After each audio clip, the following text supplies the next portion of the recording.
महाराष्ट्राचं नवीन सरकार आज बनत आहे. देवेंद्र फडणवीस मुख्यमंत्री म्हणून शपथ घेत आहेत. त्या सरकारला महाराष्ट्राच्या वतीनं शुभेच्छा आहेतच, पण त्यांनी आज एक फार मोठी घोडचूक केली आहे की आज जी जाहिरात प्रसिद्ध करण्यात आल्या त्यामध्ये लोकराजा, क्रांतिकारक राजा छत्रपती शाहू महाराजांचा फोटो जाणीवपूर्वक वगळला आहे. आणि हे सरकार मनुवादी विचाराचंच आहे. 100-125 वर्ष झाले तरी आमच्यातला तो मनुवादी विचार गेलेला नाही.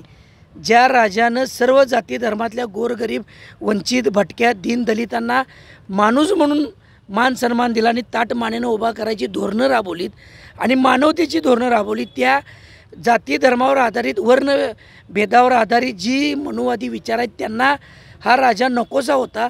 तो आज 125 वर्षानं पण त्यांनी सिद्ध करून दाखवलं. आणि निवडणुकीपुरतं फक्त हे शिव फुले, शाहू आंबेडकर प्रत्येक प्रचारात ही लोक बोललेले आहेत, पण आज त्यांना या फोटोचा विसर पडला आणि उगीच हिंदुत्व म्हणायचं आणि आमचा बहुजन समाज मुस्लिम लोकांचा द्वेष करून गोळा करायचं आणि आमचा बहुजन समाजाचा राजाच नाकारायचा. हे आमच्या आता बहुजन समाजानं पेटून उठलं पाहिजे. खरं म्हणजे यांचे विषारी प्रयोग नाकारले पाहिजेत. यांना किती पण सत्ता द्या, पण यांच्या डोक्यातले मनुवादी विचार जात नाहीत. हे आज त्यांनी सिद्ध करून दाखवलं. आम्ही कोल्हापूरकर ही शाहू नगरी आहे, आज आम्ही याचा निषेध करतोच आहोत. पण आमच्यातले जे लोकप्रतिनिधी आज मुंबईत गेलेत, कार्यकर्ते गेलेत, त्यांनी देखील त्या ठिकाणी शाहू महाराजांचा हा फोटो छापलेला नाही, आणलेला नाही, जाणीवपूर्वक दिलेला नाही, ह्याचा निषेध त्या ठिकाणी केला पाहिजे. शाहू महाराज यांचा विचार हा मानव कल्याणाचा विचार आहे. त्यांनी त्या काळात निर्णय घेतले म्हणून तर आज आपण या ठिकाणी ताट मानेनं सर्व जाती धर्मातले लोक गुण्यागोविंदानं नांदत आहोत. ह्याचं भान सगळ्यांनी राखलं पाहिजे. 5 वर्षे सत्तेशी कोणतरी आहेत म्हणून त्यांची पाठराखण करण्यात अर्थ नाही, पण आपला स्वाभिमान टिकवण्यासाठी त्या ठिकाणी निषेध केलाच पाहिजे. आम्ही देखील निषेध करत आहोत.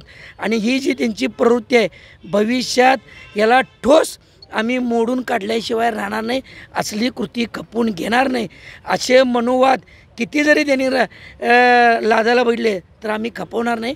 कोल्हापुरात जे चालतं ते इकडनं पुढं राज्यात जाईल आणि ह्या क्रिया प्रतिक्रिया आता जास्त प्रमाणात आम्ही याच्यावर कार्यरत राहू. आत्ताच आमचे ज्येष्ठ बंधू सहकाऱ्यांनी सांगितलं की ही ते जाणीवपूर्वक स्लो पॉयझनिंग प्रयोग करून बघतात ते भाजपवाले. आज शाहू महाराजांचा फोटो छापला नाही, काय येतात प्रतिक्रिया. आज त्यांचा टॅगला नाही, महाराष्ट्र थांबणार नाही. महाराष्ट्र थांबणार नाहीच आहे. आता या महामानवांना विसरायला लावल्याशिवाय हे महाराष्ट्रातल्या जनतेनं आता ओळखावं. आमच्या बहुजन समाजातल्या मुलामुलींनी, सर्व लोकांनी ओळखावं. आज शाहू महाराज त्यांनी बाजूला काढलेत, उद्या बाबासाहेब काढतील, नंतर महात्मा फुले काढतील आणि एक वेळ आपला पूर्ण आत्मा आणि आपलं दैवत छत्रपती शिवाजी महाराज पण आपल्याला विसरायला लावतील. या धोक्याच्या घंटा ओळखा आणि आपण यांना हिरिरीनं बाहेर पडून यांना विरोध केलं पाहिजेत. सत्तेच्या माध्यमातून त्यांनी लोककल्याणकारी कामं करावीत, पण चुकीचे प्रयोग करू लागले आणि मनुवादी विचार जर पसरावं लागले तर हे मोडून काढायसाठी आपण पण सगळ्यांनी बाहेर पडलं पाहिजे आणि याला थेट विरोध केला पाहिजे आणि यांना वटणीवर आणलं पाहिजे. बघा ना तुम्ही, देवेंद्र फडणवीसांचा पहिला कार्यकाल बघा, त्यांचं भगतसिंग कोश्याऱ्यांची वाक्य बघा, त्या काळातले भाजपच्या नेत्यांचं छत्रपती शिवाजी महाराजांच्या बाबतीतलं बोललेली वक्तव्य काढा, महात्मा फुलेंच्या बाबतीत बोललेली वक्तव्य काढा, बाबासाहेबांच्या बाबतीतली केलेली वक्तव्य, शाहू महाराजांच्या बाबतीत माननीय देवेंद्र फडणवीसांनी समाजसेवक म्हणून उल्लेख केला. बघा, त्यांच्या मुख्यमंत्री असताना ते समाजसेवक आहेत.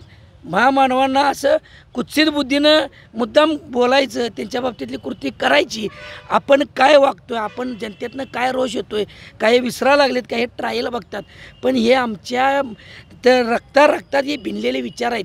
शिव फुले, शाहू आंबेडकर विसरून महाराष्ट्र नाही, देशसुद्धा चालू शकत नाही. हे सगळ्यांनी ओळखलं पाहिजे. त्यांनी प्रयोग करायला लागलेत, ते जेवढा प्रयोग करतील तेवढं आमच्यातनं जादा विचार आमच्या मनातनं काढू शकत नाहीत, आमच्या मेंदूतनं काढू शकत नाहीत. हे आम्हीच फक्त लोकांनी केलं नाही पाहिजे, हे जनतेनं देखील दाखवून द्यायला पाहिजेत. ही काळाची गरज आहे.